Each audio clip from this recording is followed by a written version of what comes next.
to my channel. இன்னைக்கு நம்ம சிம்பிளான ஒரு டிஷ் தான் பார்க்க போறோம், இட்லி உப்புமா. எப்பவுமே ரிமைனிங் இட்லில வந்து என்ன பண்ணனும் தெரியாம இருந்திருப்போம். பட் வேஸ்ட் பண்ணாம நம்ம இப்படி யூஸ் பண்ணிக்கலாம்.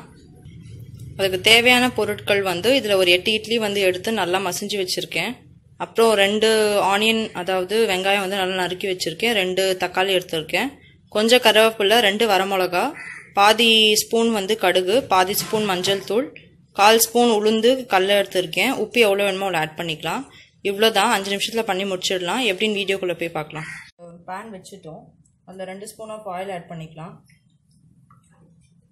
ஆயில் ஹீட் ஆயிட்ட அப்புறம் கடுகு ஆட் பண்ணலாம். இப்போ ஆயில் நல்லா ஹீட் ஆயிடுச்சு. நம்ம கடுகு ஆட் பண்ணிக்கலாம். கடுகு ஆட் பண்ணிட்ட அப்புறம் நம்ம 2 ஆனியன்ஸ் வந்து நறுக்கி வச்சிருக்கோம், அதையும் ஆட் பண்ணிக்கலாம். இப்போ வந்து உளுந்து கல்லையும் ஆட் பண்ணிக்கலாம். இப்போ 2 வரமிளகாவும் கொஞ்சம் கருவேப்பிலை எடுத்துருக்கேன், அதையும் ஆட் பண்ணிக்கலாம். இப்போ 1/2 டீஸ்பூன் மஞ்சள் தூள் எடுத்துருக்கோம், அதை ஆட் பண்ணிக்கலாம். லோ ஃப்ளேம்லேயே வைங்க. இப்போ வந்து டொமேட்டோ ஆட் பண்ணிடலாம்.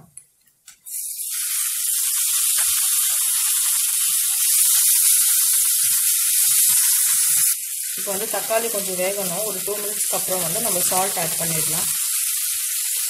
இப்போ நான் வந்து 2 ஸ்பூன் ஆஃப் சால்ட் ஆட் பண்ண போகிறேன். ஏன்னா வந்து நான் சின்ன துணி இட்லி நீங்கள் போட்டிங்கன்னா ரொம்ப பெருசாக வரும். இது வந்து நார்மல் குக்கர் இட்லி தான். ஸோ அதோட ரேஷியோக்கு ஏற்ற மாதிரி போடுங்க. இப்போ வந்து நம்ம இட்லி ஆட் பண்ணிடலாம்.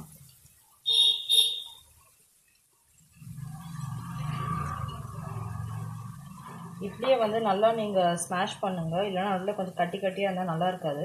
நல்லா மிக்ஸ் பண்ணிடலாம். நல்லா மிக்ஸ் பண்ணியாச்சு. இப்போ நம்ம கொத்தமல்லி ஆட் பண்ணிடலாம். அவ்வளோதான். இப்போ நம்ம ஸ்டவ் ஆஃப் பண்ணிடலாம். ரொம்ப சிம்பிள், அதே சமயத்தில் டேஸ்டியாகவும் இருக்கும். எப்போவுமே வந்து திங்ஸை வேஸ்ட் பண்ணாதீங்க. இட்லியை வந்து இப்படி நம்ம ரீகன்சியூம் பண்ணலாம். கண்டிப்பாக ட்ரை பண்ணிவிட்டு உங்களோட கமெண்ட்ஸ் எனக்கு சொல்லுங்கள். Like, subscribe and comment to Gai3 Kitchen Corner. Thank you for watching.